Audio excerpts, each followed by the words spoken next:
Welcome everybody to our special edition of New York City NYC Soccer Industry Meetup. I'm Qiana Martin, founder of the NYC Soccer Industry Meetup, and today we're going to be talking about finding diversity in soccer media. In case you do not know, this NYC Soccer Industry Meetup group is a group for anyone whose past, present, and future work revolves around the world's favorite sport. From media to marketing to events and athlete representation in all levels of the game, we meet to network, share best practices, and learn from world-class stakeholders, influencers, and experts. So to kick off our discussion, we're going to have a couple of people pop in, Iliana Limón from the Orlando Sentinel, as well as Juan Arango. So you'll see our panelists kind of add and kind of shrink accordingly. And if anyone wants to ask any questions, feel free. You can do that through the chat box. We wanted to make it a safe space where people could ask, questions, and we respond accordingly. So to kick off our discussion, first, I'm going to ask our two panelists. One, can you give us a brief introduction and share two things? One, a moment in your soccer journey that you felt disrespected as a minority. And then two, your greatest accomplishment as a member of the soccer media to date. Greg, you want to go first, or you want? Sure. I got to think a little bit here, yeah. No problem.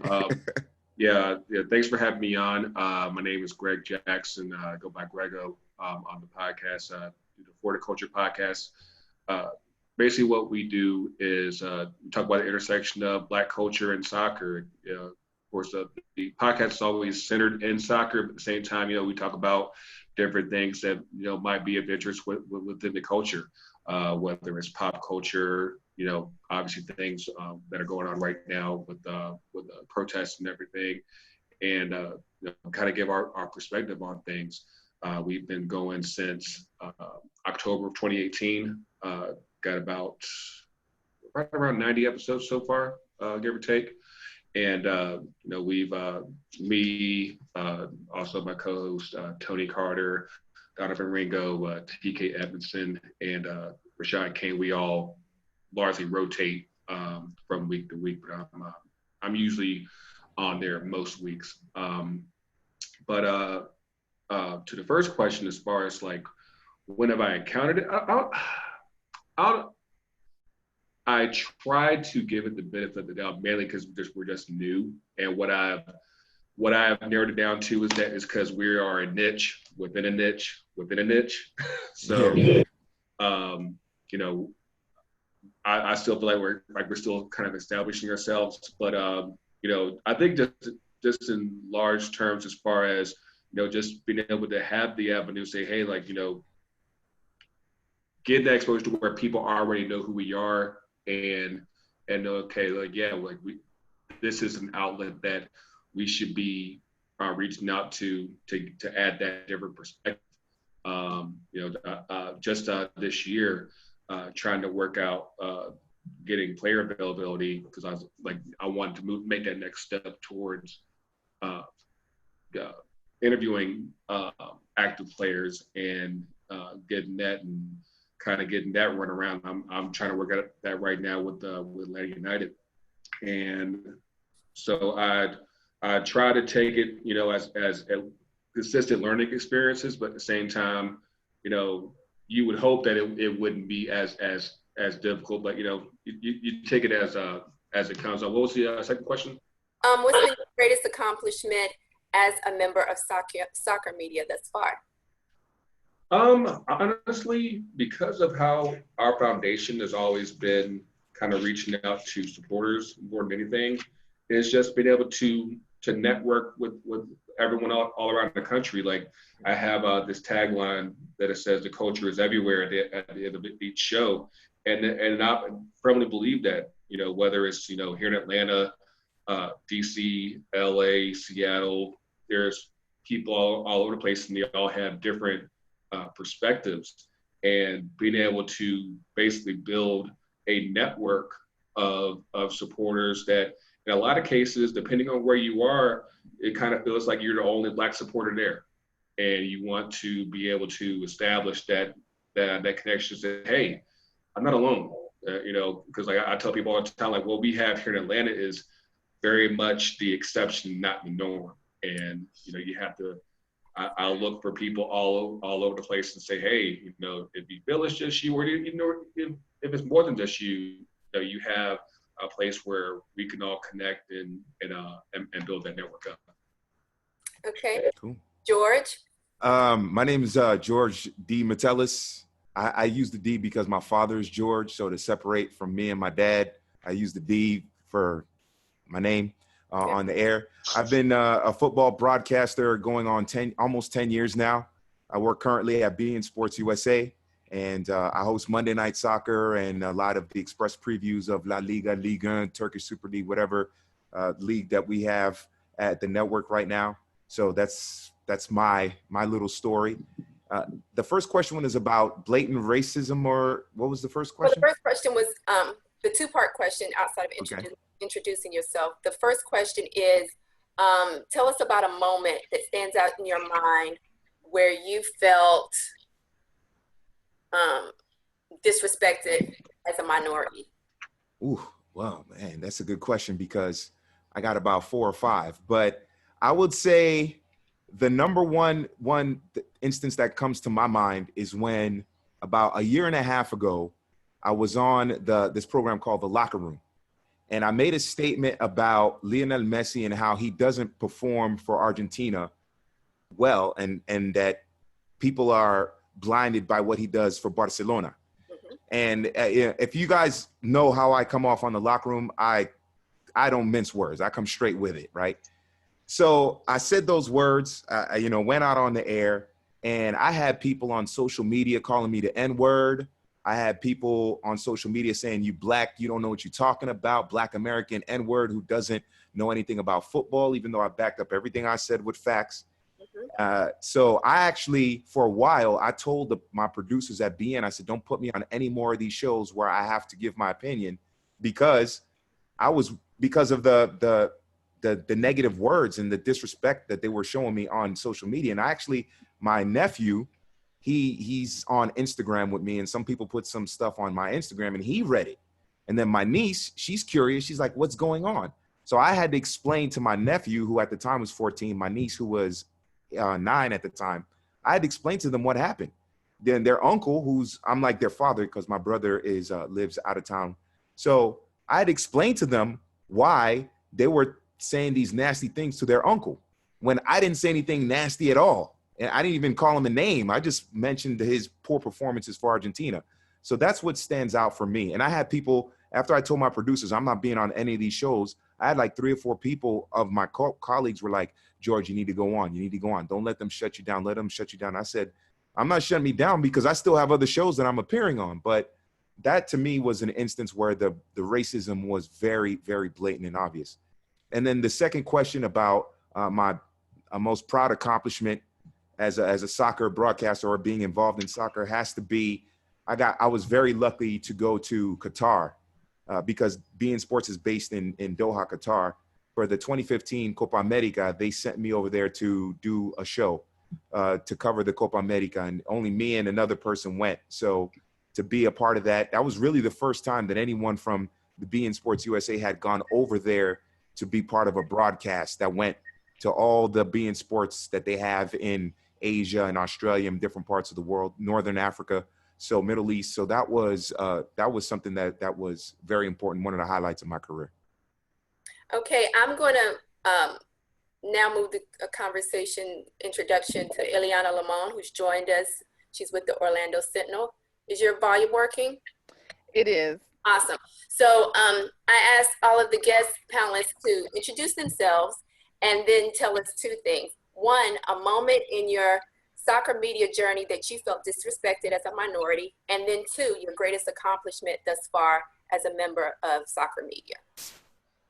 Hi, my name is Iliana Limón Romero. I'm really happy to join you all. I'm the sports editor at the Orlando Sentinel and co-founder of a website that we launched, ProSoccerUSA.com, that was devoted to covering Major League Soccer and the National Women's Soccer League, along with U.S. Soccer.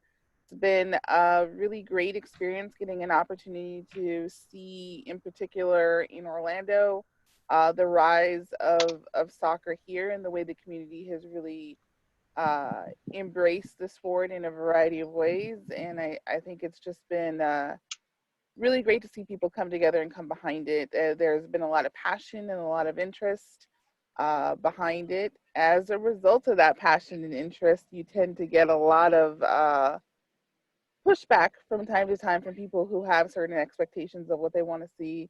I think I've been very fortunate to work in some pretty inclusive marketplaces where things have been well received in terms of my interaction with employers and interactions with teams that we cover.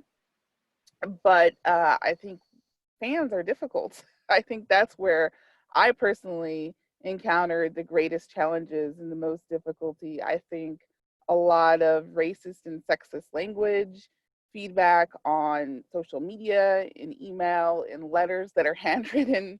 So it's definitely an aggressive and caustic marketplace. I think you can say that for a lot of different sports, but I think in particular because of some cultural differences, just even having women directly involved. And we have we've been very fortunate to have at various times 3 women leading our soccer coverage and anchoring that. And as a result, that's just not always been well received. And I think, anybody who doesn't agree, those racial taunts are easy. There's lots of go back to Mexico, or why are you putting this in our face? What are you doing? That comes up from time to time. It's there, it's present, it's constant. And then when we choose to try to showcase athletes and give them an opportunity to speak from their perspective and speak in their words, we have 2 soccer teams with some very prominent athletes who are feeling very strongly about the Black Lives Matter movement, about being part of that dialogue and part of that conversation. And the response from readers is mixed. And some of it is very supportive and very empowered, and others it's awful, for lack of a better description. And so wading through that and getting that constant flow of that kind of negativity can be really challenging. So that's been one of the things that we've really tried to focus on, how to address it, how to target it, how to decide when to engage, and how to decide when to take the mechanisms that we can to turn it off. Because there are mechanisms and ability that we have to say no. And I think that there's a lot of people who are in media who are tough and who say, look, I've got thick skin, you can come at me, it doesn't matter, whatever you say, you say. But I think that being exposed to a heavy diet of racist dialogue is not healthy. And so you have to draw your parameters, and you have to stand up for yourself, and you have to do some different things to make some adjustments. So again, it's been an honor and a privilege to see this opportunity, to see the growth and interest in the sport here, and to be part of launching a vertical out of a traditional media company that is devoted to covering it. We were able to pull in freelance staff. We've suspended during the pandemic, but for the most part, we have a very diverse staff. We've been able to be at the forefront of hiring those and being able to emphasize putting people of color, putting women in positions to be embedded in different cities to cover these teams in a significant way. And the type of content that we get is different than you would get at most mainstream media outlets, because we have people who are in the community and who just see the world in a different way and ask questions in a different way. And that's been a joy to be a part of. That's me. Okay. Juan? Hey, how are you? Juan Arango, and of course, I've been able to do, blessed to have been in this business for over 18 years now in different functions. Right now, I'm the Latin American correspondent for Diario Sport in Barcelona. I'm also doing stuff with Ahora Mismo. I've been working at companies like Gold TV, like Univision, amongst many others. I also do freelance commentary over for FCDS. Well, FCDS is the company that does all the productions for Copa Libertadores and for Copa Sudamericana. So there's times that I have to fly to Argentina. We'll see when that starts again. But it's been a wonderful ride for me. There's been a lot of ups. There's been a lot of downs.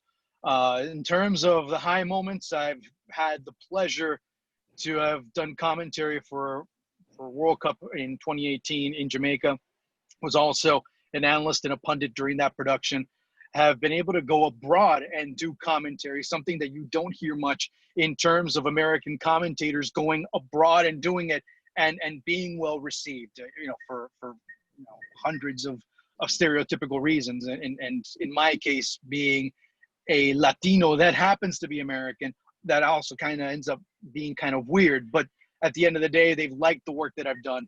I've covered 2 World Cups. I've covered 4 Copa Americas. I've done commentary in the last 2. I've also done commentary in the last 5 Gold Cups for CONCACAF. So it's been a wonderful ride. There's, like I said, there's also been down moments where I've had people within the industry ask me, hey, you know what? Do you really know how to speak English? We're talking. We might have to do a competency test in terms of your English because, you know how it is in terms of bringing people, and they might have a funny accent for any way, shape, or form. I've had those experiences before.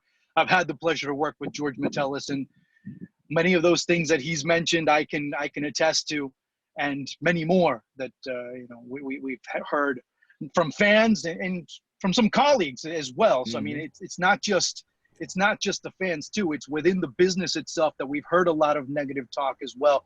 But a lot of it has also had to do with 10, 15, 20 years ago, the soccer environment, the soccer media, especially and when you're dealing with the United States, you have to talk about Spanish and English speaking media. It's been very exclusive. It's been, a certain look, a certain type that has been a part of that media for decades here in this country. So that's, again, something that's been changing in this landscape for the last few years. Now you're starting to see more Latinos. Now you're starting to see you're starting to see more Black analysts and people that are more involved in soccer in terms of that. Of course, George being one of the first ones. Actually, George at one point was the only Black commentator / analyst / pundit / host in all of the United States in terms of soccer coverage. So that, again, shows you how this has changed as well. But there's been many more that have been able to express support than have been able to express what I've mentioned recently. So again, there's been a lot of them. I could go for hours as far as some of the things that I've gone through personally. But again, there's been a lot more positives that I have to stand out. So for me, that's something that you also have to mention as well. I must say that this conversation was inspired by a tweet from Grant Wall. I'm pretty sure, Iliana, you saw that. That's how we became connected.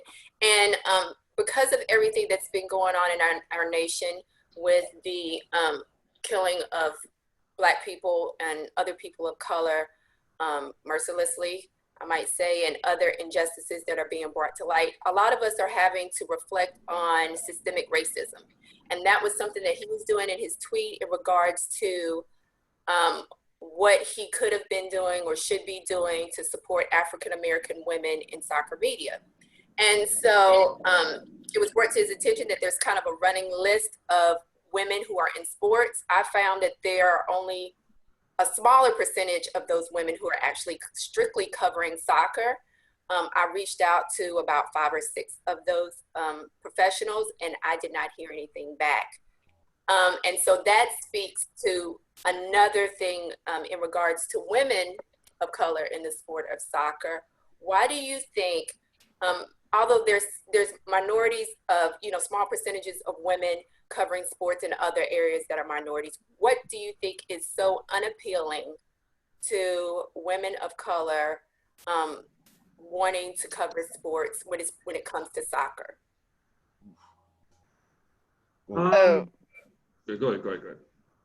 Yeah, I didn't. You want the whole group, or well, you can start it off, Iliana, okay. because you're a leader in this, in the business, as far as you have the ability to make decisions, to hire people, to see things from a more diverse perspective when it comes from the, as far as gender, with women and people of color being sensitive to that.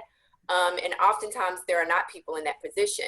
And so what do you think, based on your experiences kind of coming up in the sport, you know, covering the sport, what are the barriers there?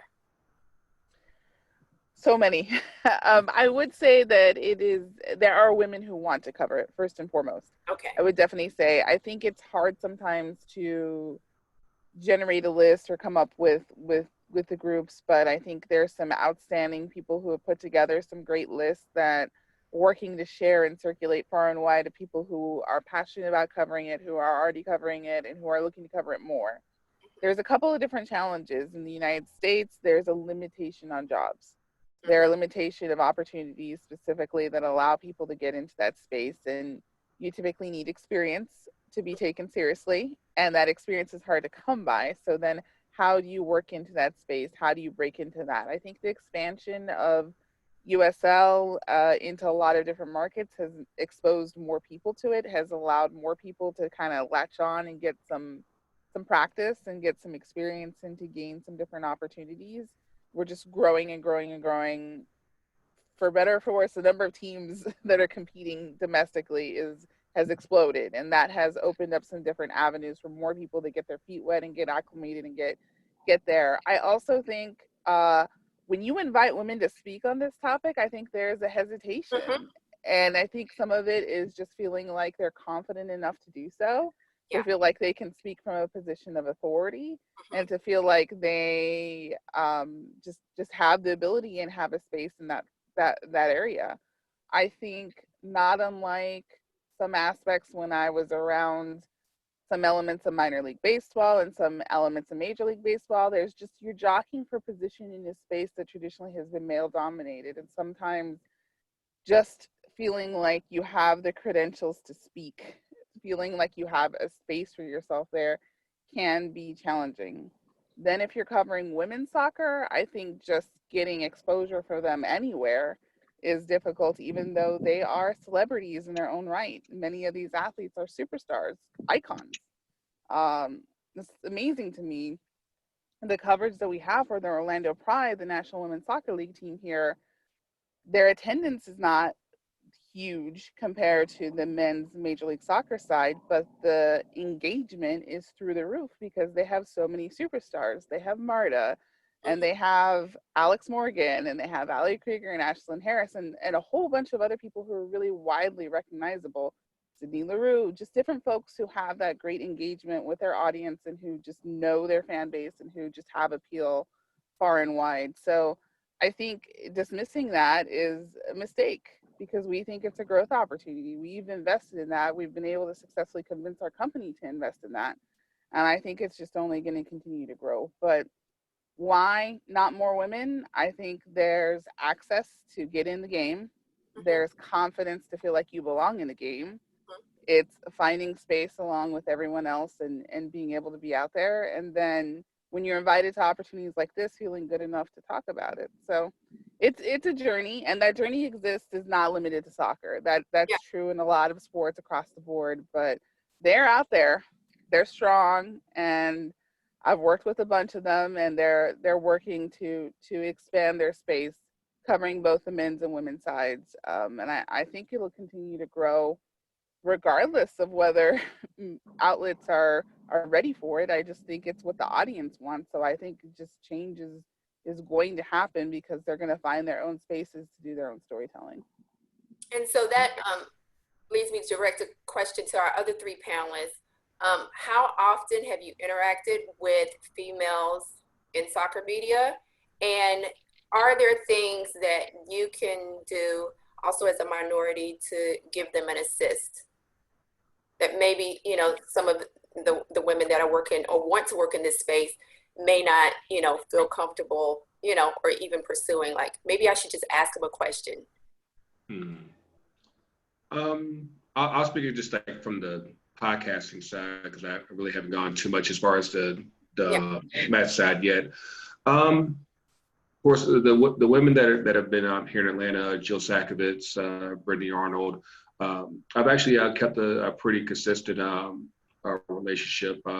You know, as I see them, you usually like at matches and everything, and it's typically been positive. I think, of course, I kind of tap into the fan side of it, and those opinions of both of them have been varied, to say the least, for different reasons.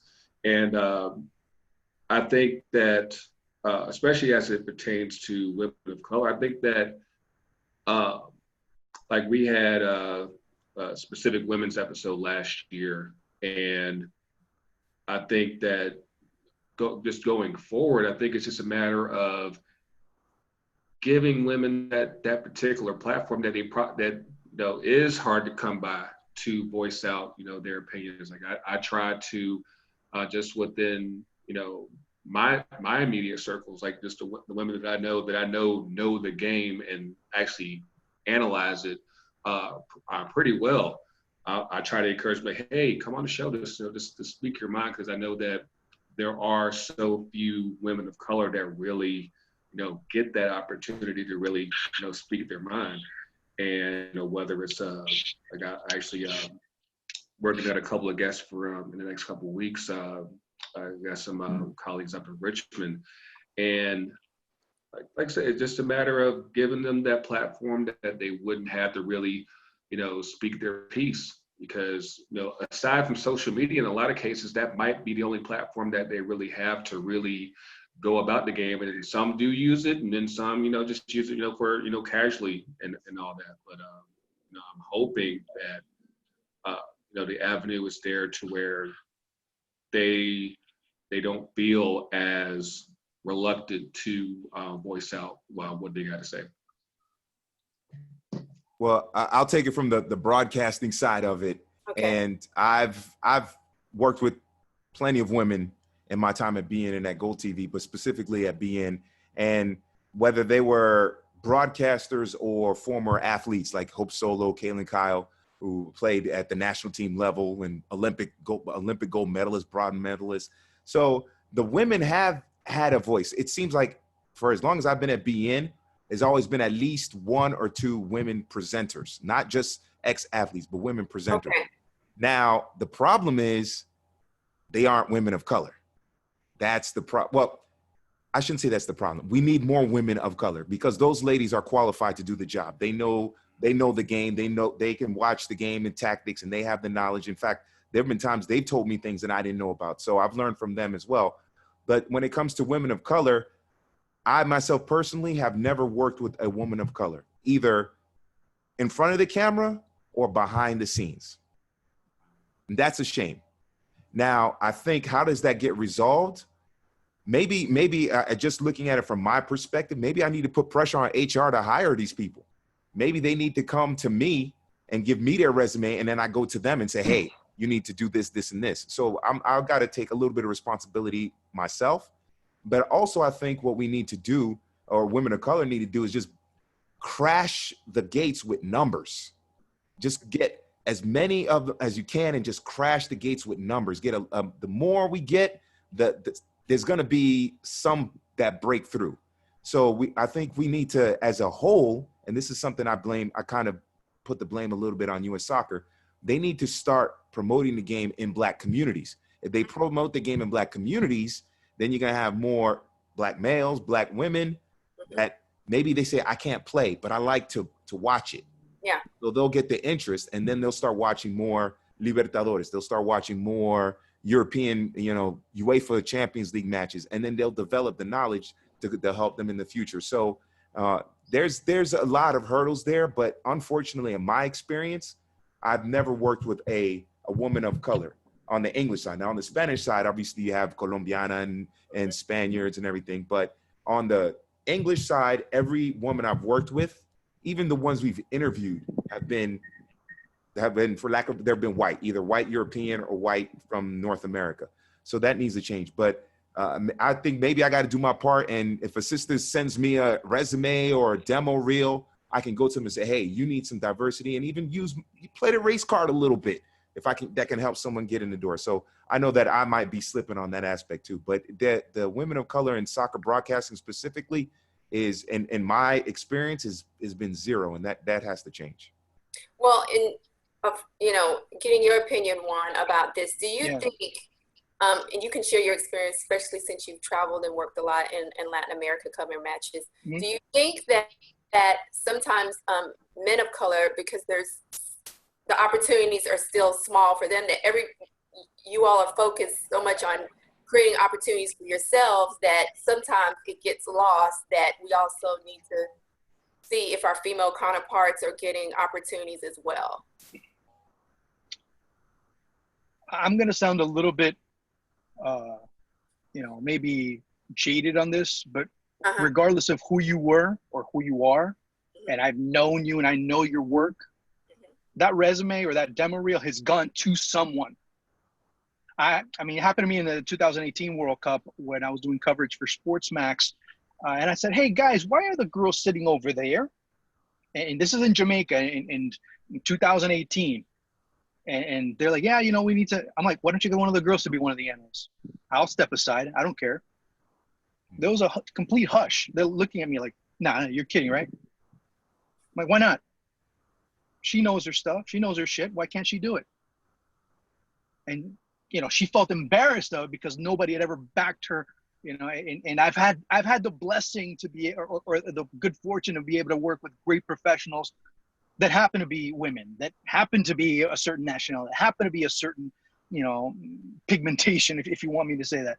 But at the end of the day, it's always being able to push people that are good at the end of the day. There's that. And mind you, the issue of not having enough Black representation in media goes over on the Spanish side too. If you look at Spanish television in the United States, how many times do you see someone that has a little bit of a darker skin complexion?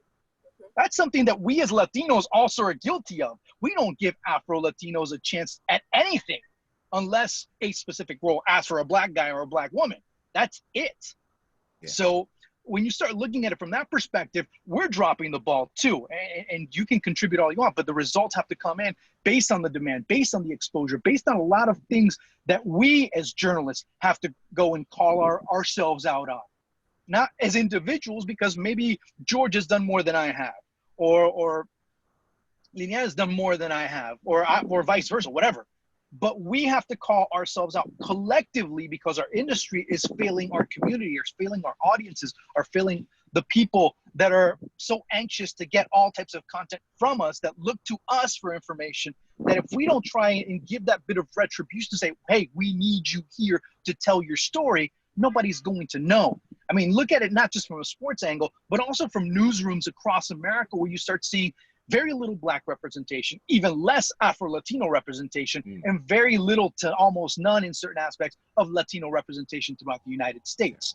Like I said, I've been fortunate that I've worked abroad and I've worked with people like, that I've worked with people like Alex Jordan. I'm having Julia Bawa from TRT, and she's done stuff with La Liga TV. Wonderful journalist from Africa that she's coming over on Beyond the Pitch, my podcast, and talking about her experiences as well. I've been reaching out to many people in terms of that. So it's a collective effort, but we as individual pieces have to also look at the greater good, and we have to try and do that as well. Iliana, do you think whether it's men of color or women of color that certain media stakeholders or clubs or other people in the industry do not want to deal with the blowback? I know you mentioned, some of the comments and things that you received just from having a broader perspective offered, with your publication. So do you think that plays into that as well, as that they don't want to come across as too politically correct? No, I don't think so. I don't think it's that overt for anybody. I haven't heard that from the broadcast level, and I haven't heard that from any of my colleagues across the board. It's more understanding that the pool veers in a certain direction and not doing more to help diversify that pool that they look at. We talk about, hey, I see your demo reel. Well, are they getting the demo reels? We talk about the talent on there, the former players. Well, U.S. soccer has a problem with diversity among its players. So amongst its women's soccer players. So they've acknowledged that. They know that they have to work on their developmental pools. They know that those areas need to be addressed. I don't think anybody has a problem standing up and saying that they support it. I don't think anybody has a problem saying that or practicing it. when they're asked to. It's more of how they take action. It's more a question of how they move things forward, or what they do to be more proactive, because it's skewed so far in the other direction. There's just so few opportunities. So I think it's about mentoring and creating those opportunities and opening those doors and allowing people to feel like they have a space. It is getting better. I do sense that it is. I know that's hard to quantify or hard to feel like that. I feel like there's a pool that's out there. I feel like people are taking an interest, and I think we have a generation of younger journalists and people who are passionate about soccer because they grew up watching it in a very different way, and they have less of those restrictions on them than maybe some other folks who had come along a bit earlier did. So I don't think it's necessarily that overt, where for the most part what I've experienced, where we're seeing anyone say, hey, I'm not going to be comfortable taking the heat for that, or nobody wants to see that particular person in that kind of role. It's not that. It's just more the talent pool having opportunities and having people and saying, hey, we're missing out on our audience. We're less than because we don't have that, and finding ways to make that happen. That's just not coming up nearly as much. So in a Gilded Edge report, and Gilded Edge is a soccer marketing agency, and they do a lot of research on U.S. soccer and things like that. They noted that in 2019, 3,000 matches were broadcast in the U.S. Why do you think, and those were from leagues across the world, why do you think that the people in front of the camera are not as reflective of the leagues and players that they're covering? Well, it's just outside of talent pool. Right. Well, no, I think there's a racial element to it, obviously. And I think also especially on the English side, there's a stereotype that you have to be a white British person in order to sound credible. And that's something that's a major to know what you're problem. Talking about. To know what you're talking about. Exactly. And that's something me and Juan have experienced this. People say, oh, you're American. You don't know what you're talking about. Oh, yeah, well, okay, name me this. And they're dumb. They don't know what they have no clue when if I say something back at them. So it's racism, it's prejudice.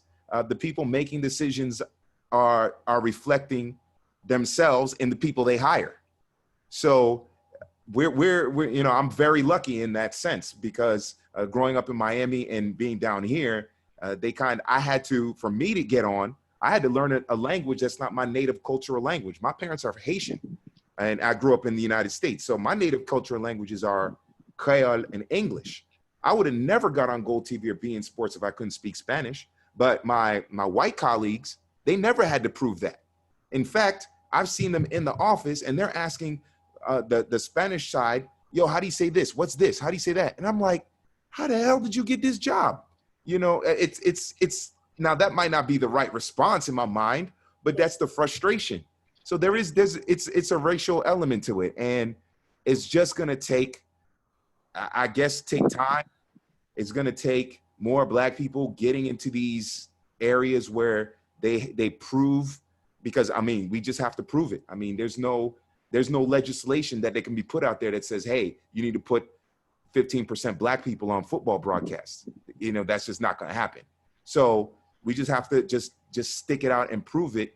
And it's a shame. It really is. But it basically comes down to racism and then this belief, because I've had people in my office who are not Black, who are non-Black, we'll put it that way, who have told me, I prefer to watch games in English with British commentators. I've heard them say that. And if you look at the TV, most of the British commentators are white. So that's code. We all know the code. So it's just going to take time for them for that to change. And I'm noticing that now because a couple of times me and Juan, we've done USL broadcasts, and some of the owners of these teams will say, don't use any British terms. We want American broadcasters. We want American sounding broadcasters. Now, it doesn't happen that often, but I'm not going to lie. To quote Dave Chappelle, when it happens, it's freaking sweet, because we finally, it's just because we have to battle that stereotype. And if you're a person of color, you got to battle the fact that they think you're stupid. You don't know what you're talking about. So those hurdles are gradually coming down, hopefully. And to add to that, there's been times that George and I have said, "Hey, you need to sound. Can you be more American?" I'm like, Yep. what the hell? What the hell does that mean?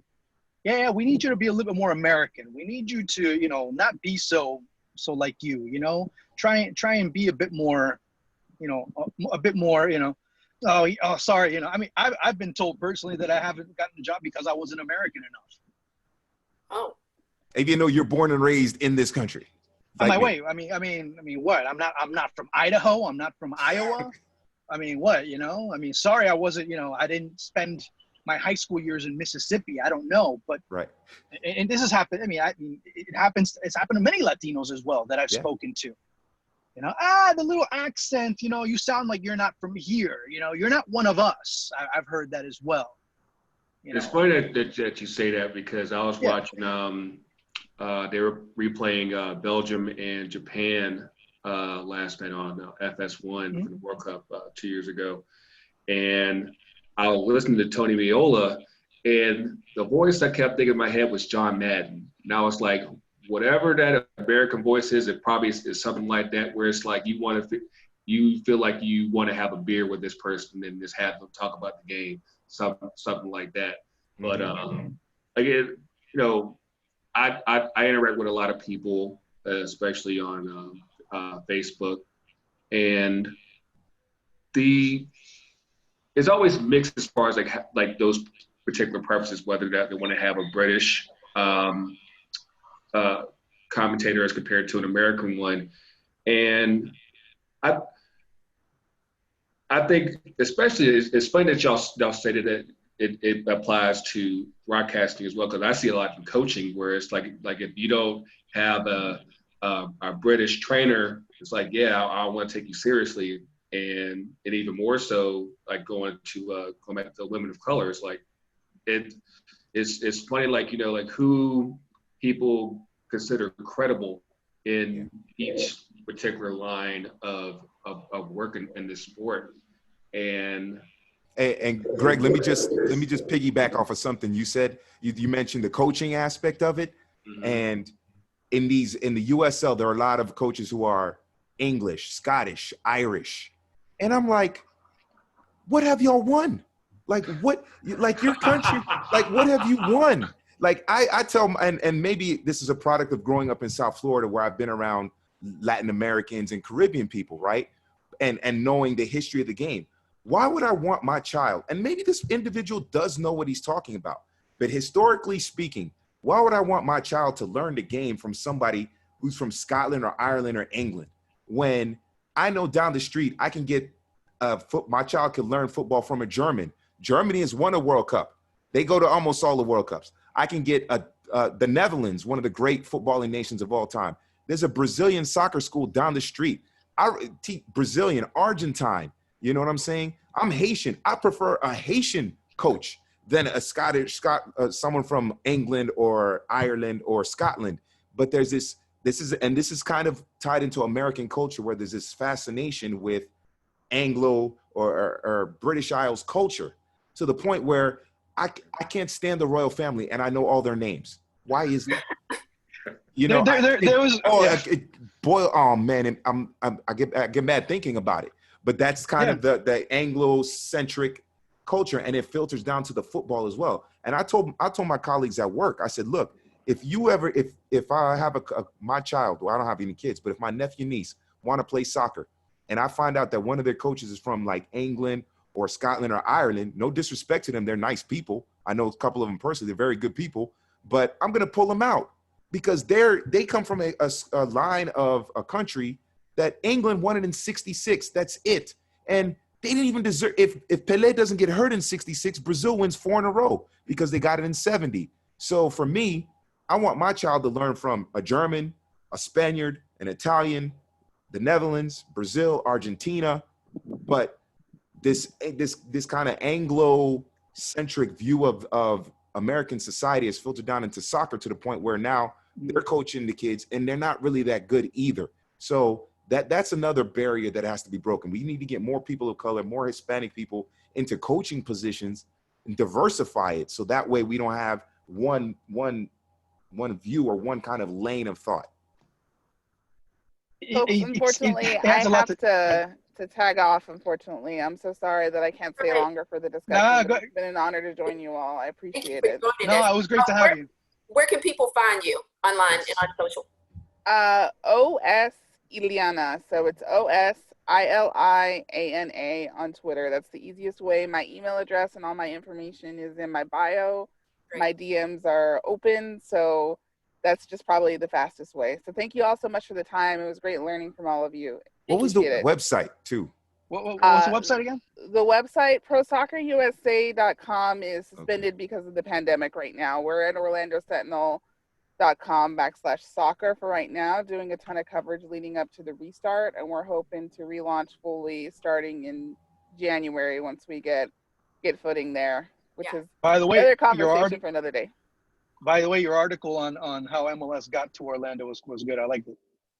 Appreciate it. Thank you so much. Thank you, Iliana. But George, jumping back to what you were saying, I mean, those types of situations remind me of something Dave Chappelle was talking about. He's like, just because I was with a girl and right before I was with her, I yelled out Wu-Tang, doesn't mean I'm part of the Wu-Tang Clan. Yeah.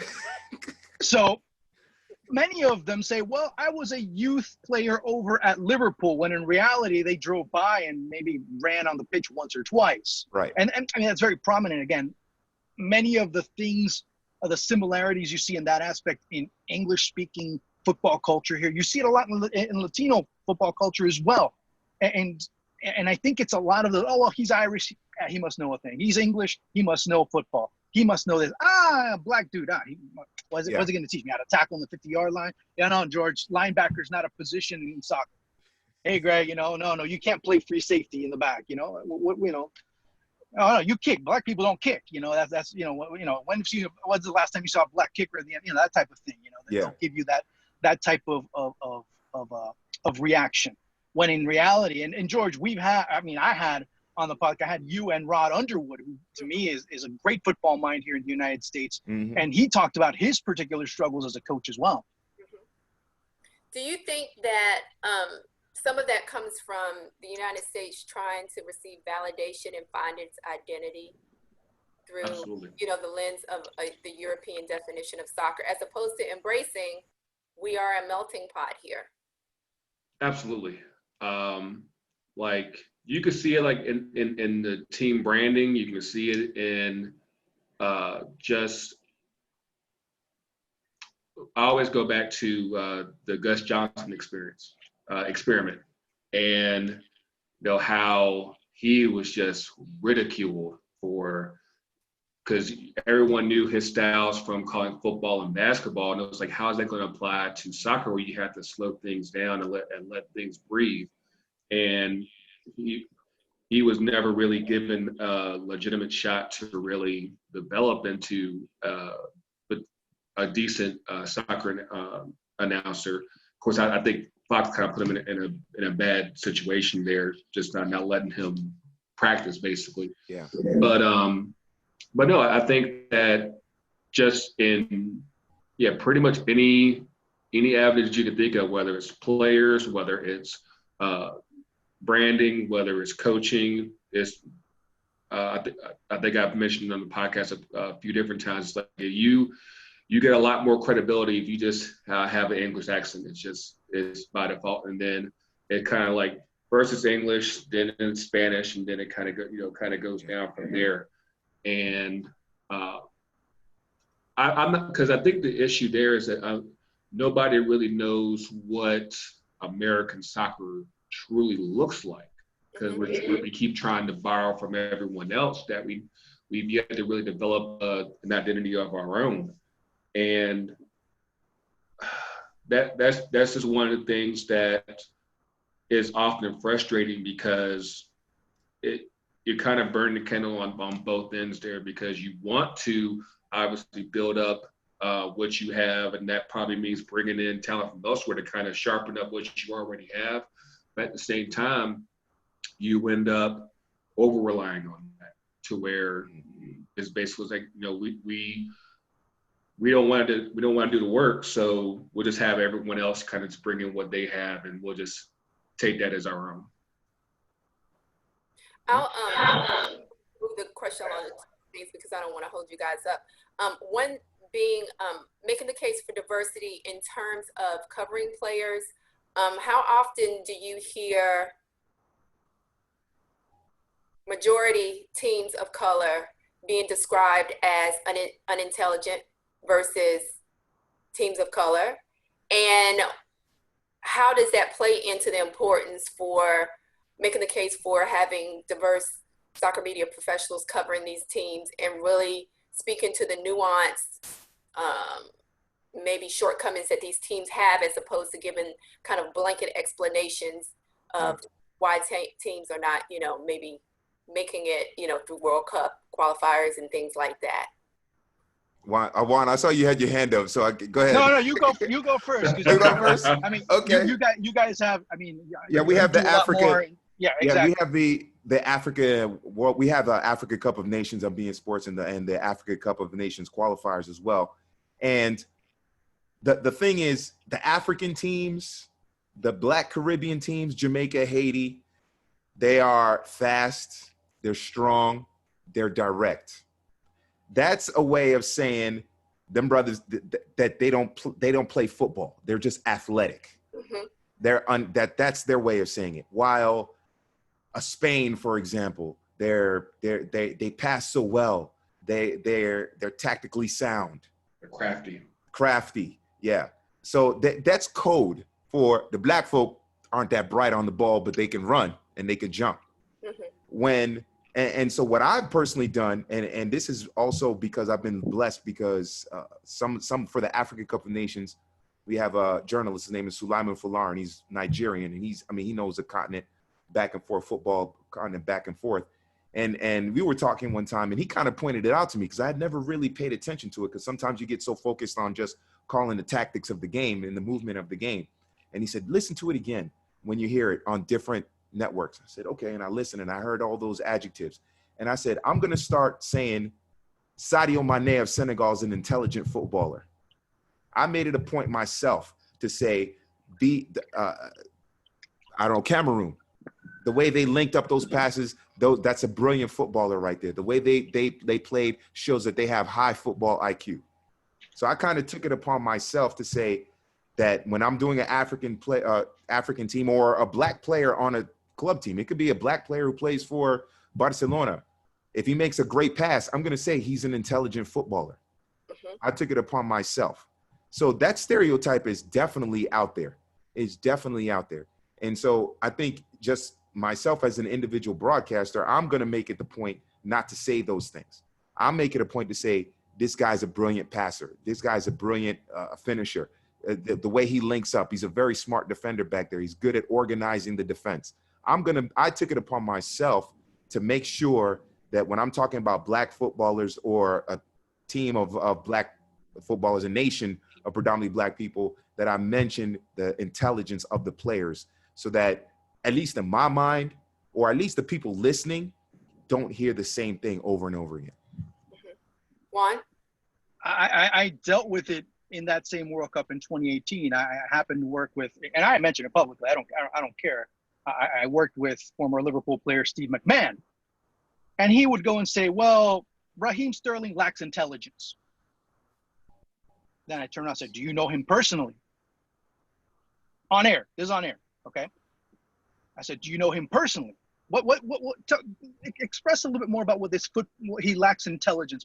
What are you trying to say? He's fast and he lacks it. Go ahead, say it. Say it. Why do you say that? Because I saw a lot of the people that I was working with, and they weren't too happy with his comments. Now, he would say the same thing about South American teams and say, they're a bunch of cheaters. I'm like, is that what they brought you for? And they spent so much money to bring you here for? For that, then just grab somebody off the street. Yeah. Yeah. And I do something similar to George, but to me, talking about a Yaya Toure or JJ Okocha back in the day, or they have their qualities. Yeah, they're fast too, and they're physical specimens. Yeah, that too. Right. But don't just limit it to one or two things. Talk about N'Golo Kante. What makes him so special? Is it because it's fast? Well, if it's based on being fast alone, Usain Bolt should be a 7-time Ballon d'Or winner. Yeah. Jamaica should be winning World Cups every single time. And I even said that in Jamaica and I almost got killed by people over it. But anyway, but I mean, seriously speaking though, yeah, okay, the player's fast. That's fine. That's well established. Yeah, the player's strong. That's well established. But there's a lot more to a player than just those two things. If you haven't analyzed it, then you're not doing your job. And to me, that's where the big problem lies in media, where A, they don't research or they don't know certain things, and they think that by half-assing and by name alone, they can come in and do whatever they want. And you see that in England a lot. Yeah. You see that here in the United States a lot too. So that's not trying to say one country over another, but we see that in South America. I see that in South America a lot as well. They come in and, all right, fine. Yeah, you know, he's fast. He has pace. You saw the pace, run. Yeah, he kicks the ball good and he hit. I'm like, you know, for that, you know, bring somebody off the street. Yeah. And that's the big issue that we have to, you know, and not only just say it, but make sure you go out and you say it and it's like, you know, just throwing a dart right in someone's forehead so they know exactly what you're trying to say and saying, he's not just this. He's a lot more than just one or two things. And just to quickly piggyback off of Juan's point, that's how you know a good analyst, a really good color commentator that knows his stuff. When they can it's not about the pace. They read the game. They see the little tactical nuances that puts a player in a position to score a goal or to make a defensive play. That's how you know the good analyst. If they just speak in generalities, then you might as well just get somebody off the street, like Juan said. So that's something to listen for next time you watch a football match, a soccer match. What are some of the simple things that clubs, media stakeholders, and other decision makers in the soccer industry can do right now to create equal opportunities for diverse professionals in media? Ooh. If they say, you know what, Juan, Greg, George, this is your chance to kind of, based on your experiences, what are the things that we can do right now to get this ship kind of turned in a more inclusive direction? What would you suggest? Well, I think for me personally, they have to do a grassroots campaign of promoting the game in poor Black, poor Hispanic neighborhoods. Then go into the schools. Go into these schools and say, hey, you know, we have positions, just like any other kind of job fair, for lack of a better term. I can't think of anything else. But go into these schools and these neighborhoods and say, hey, you can do this, even if it's not in front of the camera. Look, I work at beIN, and the 6 years I've been there, there have been 7 people of color. And I'm the only one in front of the camera. So they have people behind the scenes. There's one producer, another guy who does digital. Now there's only 4 in beIN right now. So they have to start these teams and U.S. Soccer, but the team specifically, because if you wait on U.S. Soccer, we're going to be waiting for a long time. So they need to go into these schools, go into these neighborhoods and say, hey, look, we have a product here. We have something you can do. And then tell them, look, you can be an intern at this school, at the Atlanta United. And, you know, Atlanta United is linked up with Fox Sports South. You can be an intern and do this. You know, you can have a job doing this. They need to be proactive in getting into these communities, getting into the schools, getting them young. Don't wait until they're in high school. Get them in elementary school and show these kids that, hey, that's something to aspire to. They need to do that. And maybe and also, I think us as Black folk, we need to start broadening our horizons, because we also feel as sometimes we feel like it's only football, American football, and basketball that's the quote unquote the way out. We need to broaden our horizons and say, hey, if my son, we're struggling in a poor neighborhood, and my son can make $850,000 a year playing in Ajax in the Netherlands, that's a good option. That's something that could uplift the family to a better economic future, if you want to say that. So I think there's a lot of things they need to do, but we as the minorities have to start being more aggressive, be proactive, and say, hey, why don't you come to this school? Why don't you come to our neighborhood? And put them to the fire, put them to the task. And believe me, they will, because they don't want that PR nightmare. If we, and down here, if the Haitian community, for example, starts going to Inter Miami and say, how come you don't promote the games, and how come you don't come talk to us in Little Haiti? How come you don't come talk to us in Liberty City? How come you don't come talk to us? And that gets out, because we know social media will get it out very quickly. trust me, Inter Miami will be down in those things like this. So all movements, we seen with the Black Lives Movement, even civil rights movement, it started with Black folk taking control of the situation and saying, we got to force the change. If we don't force the change, they're not going to come for us. And then we're going to have this conversation, the same conversation in 40 years. Which is It's funny. Media, on top of that, the media can't be complicit in that aspect as well, which in many markets they are. Yeah.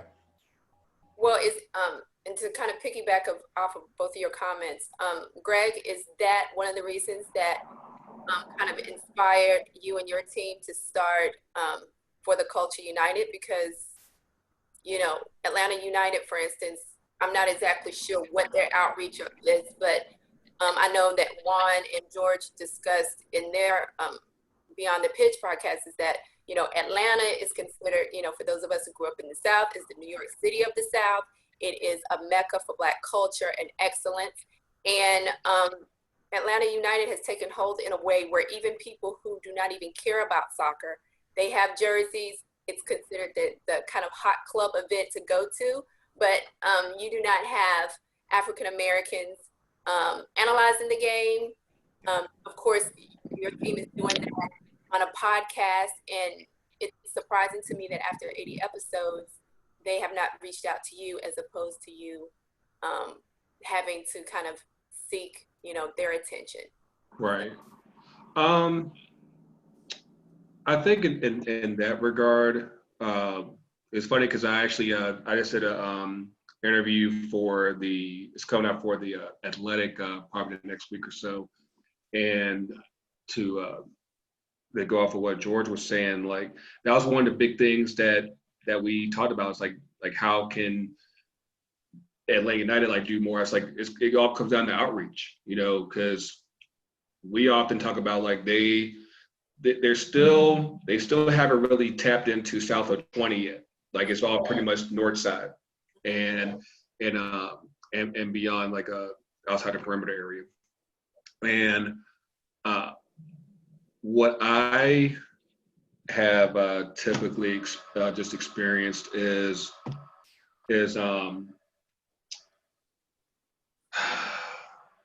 I wouldn't say so much just resistance. It's just more so like I said earlier, it's like we're a niche within a niche within a niche.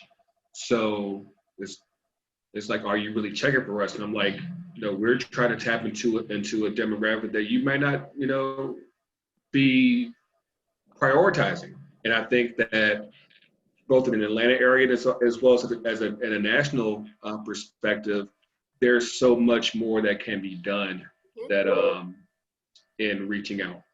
And how we got started was basically what we realized was that there really wasn't a lot of Black voices out there talking soccer and just giving our particular perspective. Like you have obviously like you have George's perspective, more like in a professional studios perspective. I'm like, yeah, like you need Black voices talking in the Black way, talking the game. It's like, oh, I get what they're saying now. I could actually make sense and it connects. That's how we try to do it. If it's not something that's, you know, forced or contrived or anything like that, it's just, you know, how we know how. It's just like if you're in a barbershop and you're talking basketball and you're like, yeah, you know, Jordan got 55 though, he need a man and all that stuff. Like we try to, you know, do it in that type of way to where, you know. Yeah. Well, let's set it up, man. That would be fun. I'm down with that. Oh, I'll do it. Yeah. Actually, yeah, we'll do it. Oh, if I gotta go to Atlanta to a barbershop to get my hair cut, I'm more than happy to do it. I'll drive. I think I'm wearing this hat. My head is all messed up, man. So I definitely could go for that. But I think that's why it's important to have these conversations because the soccer community in the United States is not monolith. There are actually, Gilded Edge has broken down the soccer community in the U.S. into 5 distinct groups, be it how they come into the sport. Maybe you were born abroad and you have that connection to the sport and you bring it here to the States. Maybe you are homegrown and you came through the club system.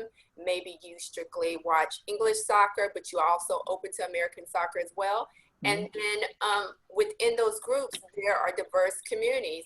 And it's important that people see representation from people that look just like them, who can speak to that experience of how they enjoy and live and breathe soccer. And so I'm hoping that, you know, those stakeholders who are listening and people who really want to affect change and move the needle forward on equality within soccer, the soccer industry and soccer media, can do that. One question before we sign off for everyone. In the event that systemic racism kind of remains the same within the soccer, you know, media community, what is that conversation that you're going to have with a younger professional on how to navigate the landscape? You know how people in this day and time are talking about, this is the conversation I have to have with my Black daughter or my Black son or my daughter who's a minority on how to navigate the landscape. What is that conversation that you would have based on your experiences with that young professional on how to sidestep some of the challenges, or, you know, take on some of the challenges that they're going to face as a diverse person in soccer media? What, does meditation count? Yeah. I mean, whatever tools you've had to draw upon in order to be able to be successful, because it's a testament to each of you, the things that you've been able to accomplish when there are, you know, obstacles and challenges and perceptions that are not stacked in your favor. I think for me, I would say, first of all, I mean, and as minorities, this is the case. You have to be 10 times better to get to the same spot, it seems like. But don't be afraid. Don't be afraid to be 10 times better. I said before, I had to learn Spanish in order to get to the point where I'm at now. So learn a foreign language. There's nothing wrong with learning. In fact, I think there's a study that says that the more languages you know, the healthier your brain is. So I would tell people, learn a foreign language. Don't be afraid to be open to different cultures. Obviously, get an education. Public speaking, if you're going to do broadcasting specifically, take public speaking. Take 2 semesters, take 3, if you can major in it, almost do it. Take one class. I think one to teach public speaking. Well, I teach that as an adjunct professor. So imagine that. I tell them that all the time. Yeah. A foreign language, public speaking, be open to other cultures, and know your stuff. Because if you know your facts, your knowledge, you have, and you know it, they can't deny you. They can't deny. They will try, but they will. You have the ball in your court. If they deny you and you have all those things going in your favor, you can pull the card on them and say, "Hey, no, you're not giving me this because of racism or whatever." And then maybe you can bend them to your will. And then another thing is just be persistent. Get the experience somehow. If you want to be on camera, in front of the camera, cool. But if you can find a way to get in with a job behind the camera, doing production, doing editing, do that, and then find your way through, then do that. Just find a way to get in, and then when you get in, then you start to make your moves from there. So I would say that public speaking, foreign language, learn another culture. Don't if your English is your number 1 language, don't have the Premier League be your comfort zone. Learn La Liga, learn Liga, learn Copa Libertadores, learn the Brasileirão.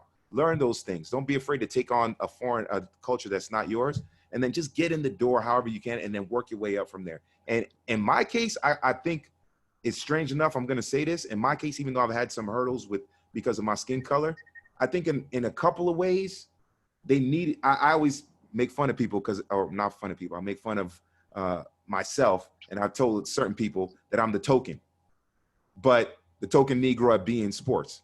But at least there's someone there doing it. You know what I'm saying? So if you got to be the token, as long as you don't sell out, you don't want to pull OJ or nothing like that. But as long as you don't sell out and you're the one there, you're doing it. There's nothing wrong with being the token. As long as you represent yourself and your heritage strongly and proudly, then you can do that. So just don't be afraid to take that risk and get in where you can, and then work your way through the system that way, and make sure you got the knowledge so that they can't stop you. Okay, Juan. My story is a little bit different, because for me to get in, I had to get out. I had, most of my work throughout the majority of my career has been abroad in order to be able to work in my own country. Yeah. But I remember talking to Norberto Otis, who was a former Argentine international, won Copa Libertadores, and I was actually a broadcast partner of mine in Argentina. And he said, football is like love. You have to immerse yourself in it. And in every aspect of it, and George mentioned talking, you know, I'm going on my fourth language right now to be able to work it in my line of work. I've been said no to so many times, but you keep going. Sometimes I kid with my wife and I say, sometimes I'm just too stupid to know that I should go and do something else. Or maybe just that stubborn, I don't know, but you have to have that type of mule-like stubbornness in order to get where you want to get. Learn languages, go abroad, and not only learn the cultures, immerse yourself in it, because the more roots a tree has, the stronger it is at its core. And that's exactly what you need in order to not just be good at a game. You need to understand why certain things are done, because what makes you a good broadcaster is, why are people why do they play like this here? Why are there certain customs? And if you can explain that with a certain level of eloquence, that puts you at a different level. And no racism at that point, or colorism or ageism or whatever ism you might want to add in there is going to be able to cover that. It just will not. But like George says, you have to work 2, 3, 4, 10 times harder than anyone else in order to get to that position where you cannot be denied. And I think that's some of the things that you need to look at and just love this, because I mean, very few people are going to be, you know, when I go to family gatherings, when I go to certain instances and I hear, oh, he's a nurse, and my sister goes, or my brother goes, or my father, or my brother-in-law goes and says, oh yeah, he works in television, you know, he's a soccer broadcaster. It's like, damn, man, that's a cool ass job. Yeah, that's happened to me too. Yep. Of course. Not to cachet. So Greg, what would be your advice to minorities, diverse people of color that want to get in the, you know, soccer podcasting, or creating, you know, a media outlet of their own to be able to highlight the sport? I think the fortunate thing in that field is actually, it doesn't take much to get a podcast going. You know, I mean, it's not like you have to have a great deal of equipment purchase. There's phone apps that you can basically record right straight from your phone, and depending on, you know, what it is that you plan on talking about, whether it's team specific or if it's something just, you know, soccer in general, you know, the avenue is there to where you can create your own space, and then also just engage. You know, I mentioned it earlier, you know, I've been able to connect with people from all over the place, and, you know, being able to build those connections and build that network, and, you know, people from all different races and backgrounds, and with that, you're able to get a lot of different perspectives as far as, you know, how they see soccer in their particular area, and well, it's just their outlook on the sport as a whole, and then you realize that, you know, by and large, it's not greatly different wherever you're at, and you how I try to apply that, at least to my podcast, is just that I understand that there's not just one monolithic answer. Like we said earlier, there's a lot of nuance, a lot of context necessary, and, you know, you just try to, you know, keep that open mind to where, you know, what I've picked up from this sport is that it's always moving, and it's just because one game ends, one season ends, it's like, hey, it's still going.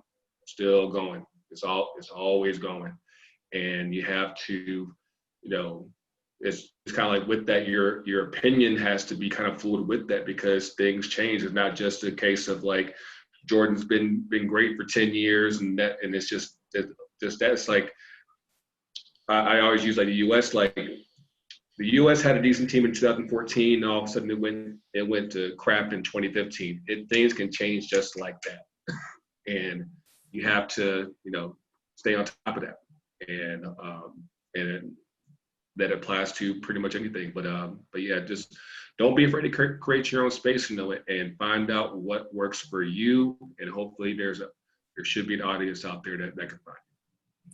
So where can our listeners, our viewers find you guys at so they can follow you, talk about you, and hire you? You can find us on most socials at FTC UTD. We're primarily on Twitter, Facebook, and Instagram. We do have a TikTok. We always joke about that, but we don't do any dance videos. But yeah, we do. Our episodes come out typically every Wednesday, barring a disaster. Usually no later than Thursday, but yeah, typically Wednesday around rush hour. And matter of fact, I'm mapping out this as well as planning things out for us to record tonight. But yeah, that's where you can find us. Say that again. Say that again because I need to write it down. I got to write it down. FTC UTD. UTD. All right, cool. I'm old school. I still got to write down. Huh? No, I'm talking to like your jersey's in the mail. Oh, okay, cool. Cool. Nice. But yeah, that's where you can find it. FTC UTD. Okay. I'm old school. I got to write things down still. I have no problem. Hey, Juan, where can we find you at? Well, you can find me on social media at Juan_Arango on Twitter as well as on Instagram. Of course, now I'm contributing for Ahora Mismo as well as Heavy.com in their Real Madrid and Barcelona coverage. I'm also doing a lot. Of course, you can also find my writings in Spanish, of course, over at Diario Sport. That's sport.es. That's, of course, one of the big newspapers in Spain. And, of course, hopefully, when everything gets back to a little bit normal in this part of the world, we'll be doing commentary with FC10 for Copa Libertadores as well as Copa Sudamericana. Awesome. George? By the way, y'all need to follow Copa Libertadores. That is as fun a tournament to follow as any tournament out there. So Copa Libertadores is big fun. You'll watch it on beIN Sports, of course. Yeah, right? Yeah. It's of course. Yeah, we have the rights for that too. Yeah. At least here in the U.S. Yeah. Yeah, this funny because I'll host the game and then I'll toss it to the world feed, and Juan is doing the world feed. So it's funny. Yeah, this happened like a couple times already. Yeah. But on Twitter and Instagram, it's GD Metellus, my last name METELLUS 8, and Twitter and Instagram. So I'm there. I don't have a big social media presence, but that's how it is on Twitter and Instagram. GD Metellus 8. And if any of our viewers want to join the NYC Soccer Industry Meetup, you can find us on meetup.com at NYC Soccer Industry Meetup. I'm Qiana, of course. I'm the founder of Eat Soccer, so you can find me online at Qiana_soccer on Instagram, and then Eat Soccer TV on Instagram and Twitter as well. And for those viewers who are interested in figuring out how to break into soccer on the media side or any other aspect of the industry, or they have reels, demos, anything like that, just want to, kind of push forward in that direction, feel free to send me a message on meetup.com, NYC Soccer Industry Meetup, or just DM me on one of my profiles, because that's what this platform is for, to be able to level the playing field and help people get opportunities. So thank you guys, George, Greg, and Juan for joining me, as well as Anna. And we'll talk to you next time. Thanks. Yeah, thank you for having us. If they have any questions, send them to us, and we'll answer them. Hit us up, and we'll be more than happy to answer them. Awesome. Thank you so much, guys. Thank you. No problem. Thank you. Appreciate it. Bye-bye.